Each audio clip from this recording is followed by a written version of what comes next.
सभी को नमस्ते।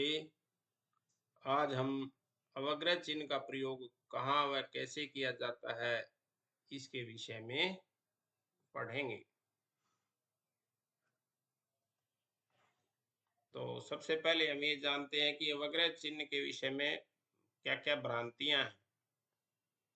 तो सबसे पहली भ्रांति हमारे समाज में ये पाई जाती है कि बहुत से लोग इसे एक आलंकारिक चिन्ह मानते हैं, अर्थात ये एक सिर्फ सजावटी चिन्ह है।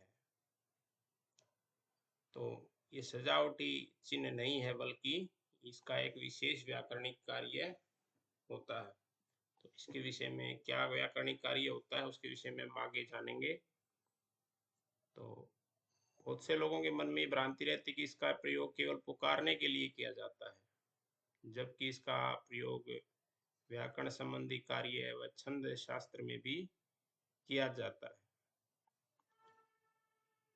बहुत से लोग ऐसा मानते हैं कि केवल इसका प्रयोग आधुनिक भाषाओं में ही होता है, परंतु यह भी बात सही नहीं है, जबकि सबसे पहले प्रयोग इसका संस्कृत भाषा में और ही पाया जाता है। तो कईयों के मन में यह भी भ्रांति रहती है कि इसका प्रयोग केवल एक स्वर अर्थात ह्रस्वकार के लिए होता है, जबकि छंद शास्त्र में जो अन्य वर्ण है, दीर्घ ई, दीर्घ ऊ आदि के लिए भी प्रयोग होता है। वो किस प्रकार होता है इसके विषय में हम आगे समझेंगे। और बहुत से लोगों के मन में ये भ्रांति रहती है कि इसका उच्चारण अकार का होता है, जैसे ए का उच्चारण है, कई ए का उच्चारण करते हैं, परंतु यह भी कथन सही नहीं है। तो जबकि इसका कोई उच्चारण नहीं होता। तो सबसे पहले हम ये समझते हैं कि अवग्रह चिन्ह का प्रयोग कहाँ कहाँ किया जाता है। तो मुख्य रूप से इसका प्रयोग पूर्व रूप संधि कार्य में किया जाता है। पूर्व रूप संधि कार्य जैसे हम उदाहरण देखें तो अग्नेत्र। तो यहाँ पे जो है, अगर मैं इसको खोलता हूं तो अग्नि जमा ए जमा अ जमा त्र। तो यहाँ पे जो संधि कार्य हमारा हुआ है वो ए और अ के मध्य में हुआ है। तो यदि हम इसको कहते हैं पूर्व रूप संधि, अर्थात अ और ए दोनों के स्थान पे ए हो जाता है। ये अ जो है ए में ही पूर्व रूप हो जाता है, पूर्व के रूप जैसा रूप हो जाता है दोनों के स्थान पे, और ए ही हो जाता है। तो ये अ जो है ए में मिल जाता है, दूसरे शब्दों में भी कह सकते हैं। तो अग्न ए जमा त्र। तो अब ये अग्नेत्र ऐसा लिख दिया है। तो ये अवग्रह चिन्ह कहाँ से आया है, आप ये प्रश्न आता है। तो ये इसका उत्तर यही है कि अ ए में मिला हुआ है, सिर्फ यह दर्शाने के लिए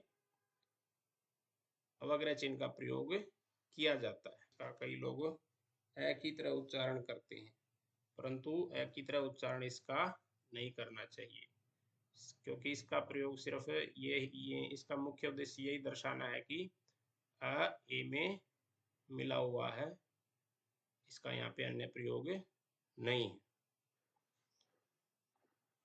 तो अन्य स्थानों पर इसका प्रयोग किस प्रकार होता है वो अभी हम समझते हैं।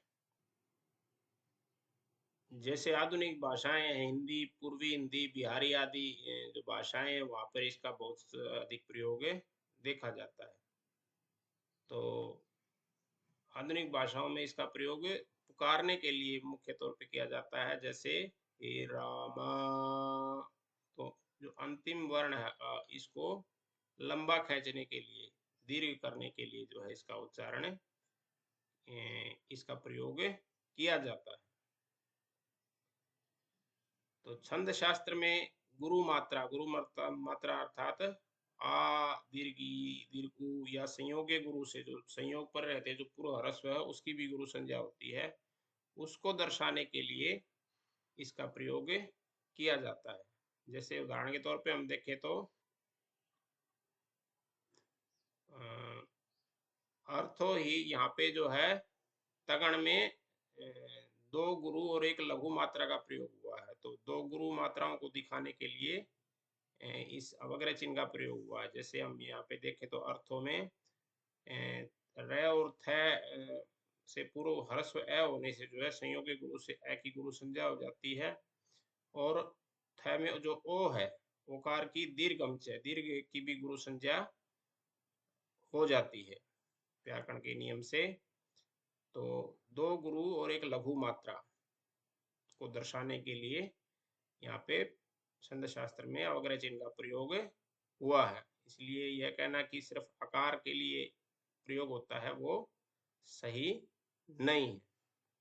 तो फिर इसका प्रयोग होता है वैदिक वांग में भी प्रयोग देखा जाता है दो अव्यवहित स्वर। अव्यवहित माने जो लगातार यदि दो स्वर आ जाते हैं तो उनके मध्य में भी इसका प्रयोग किया जाता है।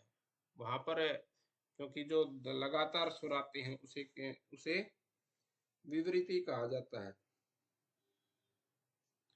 तो इसलिए इस चिन्ह को भी, ये चिन्ह उनके मध्य में आता है दो लगातार स्वरों के मध्य में, तो इसे भी विवृति चिन्ह ही कहा जाता है।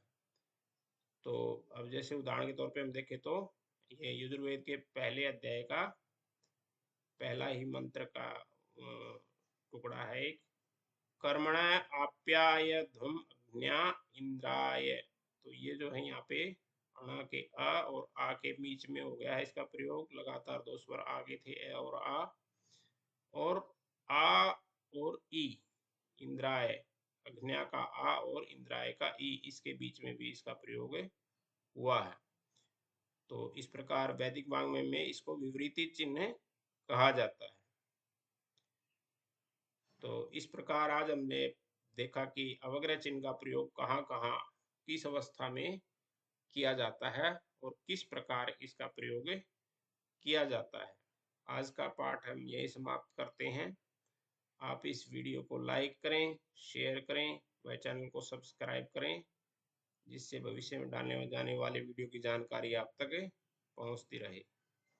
इसके साथ साथ हमारे अन्य ऑनलाइन प्रकल्प भी चलते हैं, इनकी जानकारी के लिए आप डिस्क्रिप्शन में जाकर देखें। धन्यवाद।